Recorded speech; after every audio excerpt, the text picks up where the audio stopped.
Spoštovani gospod direktor skupine Elektro Maribor, dr. Boris Sovič, spoštovani gospod župan, drugi visoki gostje, gospe in gospode.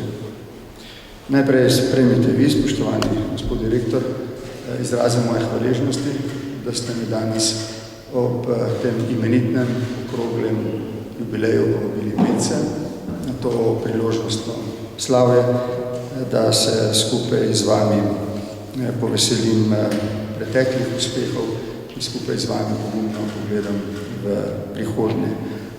Spremite tudi vi, spoštovani gospod župan, po tej poti izrazim moje hvaležnosti za to, da ste me zadnjič, ko sem obiskal Lent, nenapovedano popeljali po mestu in mi razkazali vaše načrte za to, da mesto med drugim, ko ga boste ustvarjali kot trajnostno razvito, tudi polepšati. Obema želim pri vajinih nadaljnih stremljenjih še veliko uspeha.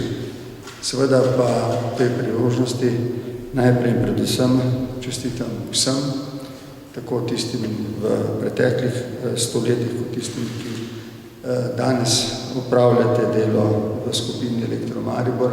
Čestitke v imenu države, v mojem imenu, koliko mi položaj predsednika Republike omogoča, tudi v imenu vseh naših ljudi se upravljate, kot sta bila opozorila oba, gospod direktor in župan, zelo pomembno vlogo.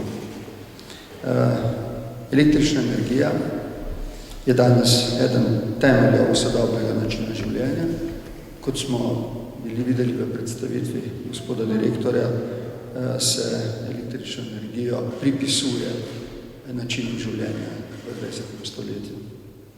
Prav gotovo je to način življenja tudi za stoletje, ki smo ga začeli znova. Hkrati je dejavnik, ki je omogočilo tehnološki razvoj, ki ta tehnološki razvoj omogoča danes in v električno energijo se polaga velike upe glede tehnološkega razvoja v tem tisočletju. Skozi zgodovino je razvoj na področju električne energije omogočal in v veliki izdatni meri tudi usmerjal razvoj družbe. In koliko lahko danes z našim znanjem in z našo intuicijo ocenimo, ne bo nič manj, kvečjemu bolj usmerjal razvoj družbe tudi v tisočletju, ki smo ga šele dobro začeli.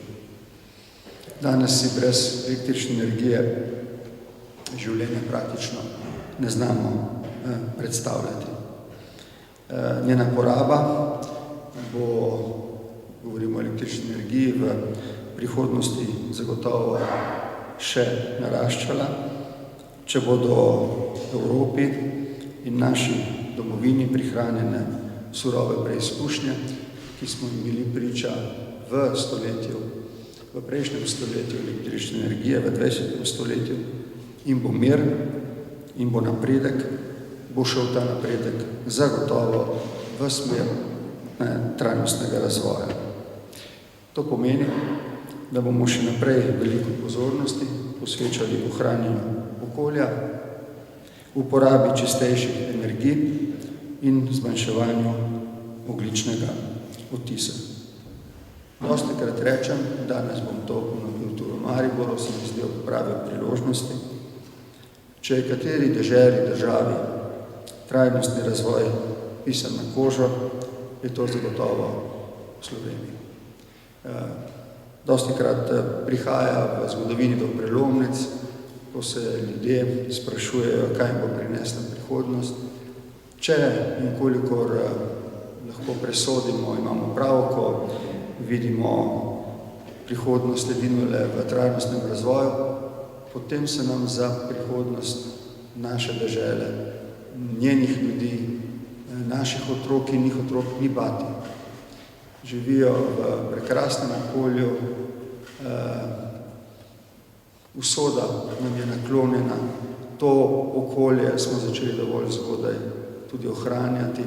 Razumemo, da je del trajnostnega razvoja tudi en socialen način življenja, ki pazi na to, da pazimo na okolje in na ljudi, eden na drugega, da smo pozorni glede razvoja tehnologije v vseh segmentih. Če in koliko je torej tako, je trajnostni razvoj, ki sta ga omenjala oba, gospod direktor, gospod župan, pisan na kožo naše dežele in se lahko te prihodnosti, ne glede na to, da je ne poznamo in da v nas zbuja celo vrsto vprašanj, morda celo skrbi, vsekakor ne strahov, je pisan na kožo, je nam v korist.